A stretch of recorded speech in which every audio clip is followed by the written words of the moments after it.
Hi viewers, welcome to our channel. Present మనతో పాటు దాము బాలాజీ గారు సీనియర్ జర్నలిస్ట్ ఉన్నారు. వారితో ఒకసారి మాట్లాడదాం. నమస్కారం సార్. నమస్తే.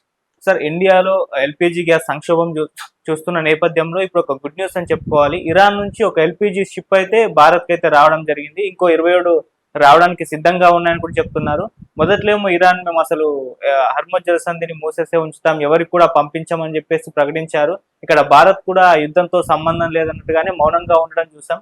సో అటువంటి పరిస్థితుల నేపథ్యంలో ఇప్పుడు ఈ ఎల్పిజి గ్యాస్ ఇరాన్ పంపించడం వెనకాల ఏమన్నా కారణం ఉందంటారా?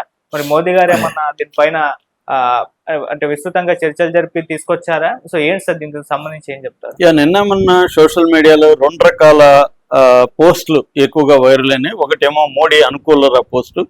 చూసారా, యుద్ధం జరుగుతూ ఉంటే కూడా మోడీ సత్తా చూసారా, ఇరాన్ నుంచి డైరెక్ట్ రూట్లో వచ్చేసాయి మనకి అని ఒక బ్యాచ్. అసలు ఇదంతా ఫేక్, ఇరాన్ ఏమో అలో చేయలేదు, ఈ అబద్ధాలు చెప్తున్నారు, ఇరాన్ ఖమేనీని చంపితే ఖండించలేదు, తర్వాత వాళ్ళ షిప్ మన దేశంలోకి వచ్చి తిరిగి వెళ్తుంటే ఇండియన్ ఓషన్లో అటాక్ చేసి వాళ్ళని దాదాపు 100 మందిని చంపితే దాని మీద ఏమీ ఖండించలేదు, ఇరాన్లో వేలాది పిల్లలు 165 మంది చిన్న పిల్లల్ని చంపేస్తే దాని మీద ఖండించలేదు. అసలు ఇరాన్ యుద్ధానికి స్టార్ట్ అవ్వక ముందు 48 గంటలకు ముందు వెళ్ళి ఇజ్రాయెల్కి వెళ్ళి వాళ్ళ పార్లమెంట్లో మాట్లాడి ఖమేనీని అతను ఎవరు నెతన్యాహుని కౌగిలించుకొని వీడియోలు ఫోటోలు దిగిన మోడీకి ఇరాన్ ఎందుకు హెల్ప్ చేస్తుంది, ఇలాగంతా రకరకాల వాదనతో మోడీ వ్యతిరేకులు కూడా చాలా తీవ్రంగా పోస్టులు పెట్టారు. కానీ వాస్తవం ఏమంటే మనకి ఎల్పిజి షిప్పులు 2 అయితే ఈరోజు వదిలారు ఖచ్చితంగా. అది రాయిటర్స్ దగ్గర నుంచి అన్ని ఇంటర్నేషనల్ పత్రికలు, అన్ని ఇండియన్ మ్యాగజైన్స్ అందరూ కూడా రాశారు. ఇరాన్ అధికారులు కూడా దీన్ని కన్ఫర్మ్ చేశారు. ముఖ్యంగా మన ఇండియన్ ఇరాన్ ఎంబసీకి సంబంధించిన అంబాసిడర్ ఆయన మహమ్మద్ పతాలి, ఆయన కూడా మీడియాతో మాట్లాడారు.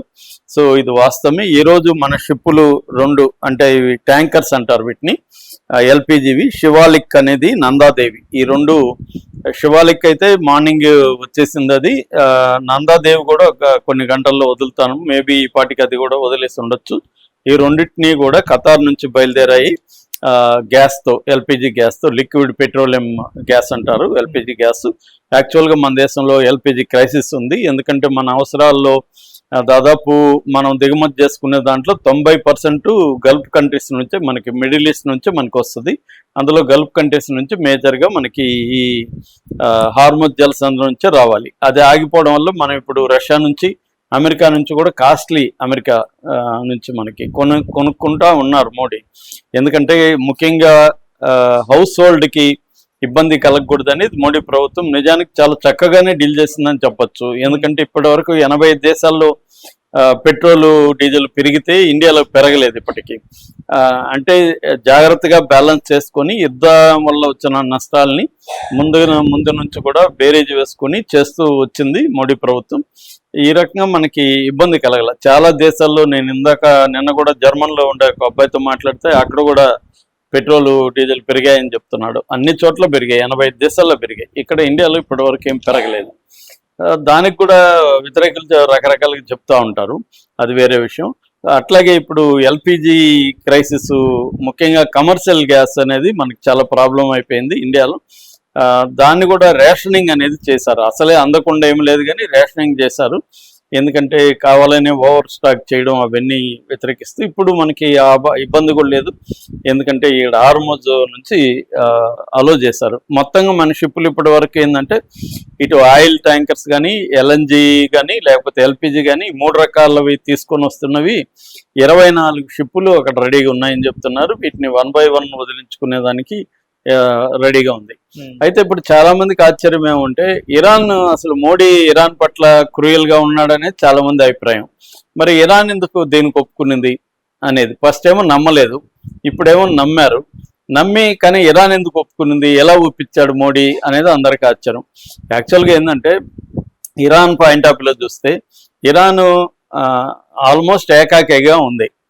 ఇండైరెక్ట్గా రష్యా, చైనా కొంతవరకు హెల్ప్ చేస్తున్నాయి తప్ప ఇరాన్కి ఎవరు సపోర్ట్ రాలేదు. దాదాపు 57 ముస్లిం దేశాలు ఉంటే ప్రపంచంలో, ఒక మెయిన్ ముస్లిం దేశాలు ఏవి కూడా ఇరాన్కి హెల్ప్ చేయట్లేదు. సో ఏకగ్గా ఉంది. అలాంటప్పుడు ఇండియా లాంటి వాటితో ఇరాన్ గొడవ పెట్టుకునేదానికి రెడీగా లేదు, నెంబర్ 1. రెండోది, ఇరాన్ ముందు నుంచి కూడా ఏం చెప్తుందంటే, ఇజ్రాయెల్ అమెరికా క్యాంపుల్లో ఉన్న వాళ్ళు యుద్ధాన్ని సపోర్ట్ చేసే వాళ్ళకి మేము పంపించమని చెప్తుంది.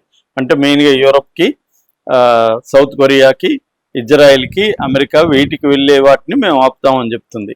అంతేగాని ఇండియాకి, చైనాకి, టర్కీకి ఇలాంటి దేశాలకు వెళ్ళడాన్ని ఆపుతానని చెప్పలేదు. కానీ భయపడి చాలా, అంటే ఒకటి వచ్చి ఇన్సూరెన్స్ ఆపేశారు, మేము ఇన్సూరెన్స్ ఇవ్వం, వార్ ఇన్సూరెన్స్ ఇవ్వమని చెప్పేశారు. 2, ఈ స్టాఫ్ ఉంటారు కదా, వీళ్ళు భయపడి మేము వెళ్ళమని చెప్పేశారు, దాంట్లో పనిచేసే వాళ్ళు, షిప్పులు దాడి అవుతాయని. అట్లాగే షిప్ కంపెనీ ఓనర్లు ఉంటారు కదా, వాళ్ళు కూడా రిస్క్ చేయలేము మేము అని చెప్పేశారు. ఇలాంటి కారణాల వల్ల రాలేదు నిజానికి. వాళ్ళు ముందు నుంచేమి మన దాని మీద ఏం దాడి చేయలేదు. ఒకే ఒక థాయిలాండ్ నుంచి వచ్చే దాని మీద మాత్రమే దాడి చేశారు, అది ఇండియాకి వస్తుంది, దాన్ని కూడా వీళ్ళు ఖండించారు. సో ఈ యుద్ధం స్టార్ట్ అయినప్పటి నుంచి కూడా జయశంకర్ ట్రై చేస్తూనే ఉన్నాడు. దాదాపు అబ్బాస్ అరాక్చి వాళ్ళ ఫారిన్ మినిస్టర్, ఆయనతో 3-4 సార్లు జయశంకర్ టచ్లోకి వెళ్ళాడు. అట్లాగే మోడీ కూడా వాళ్ళ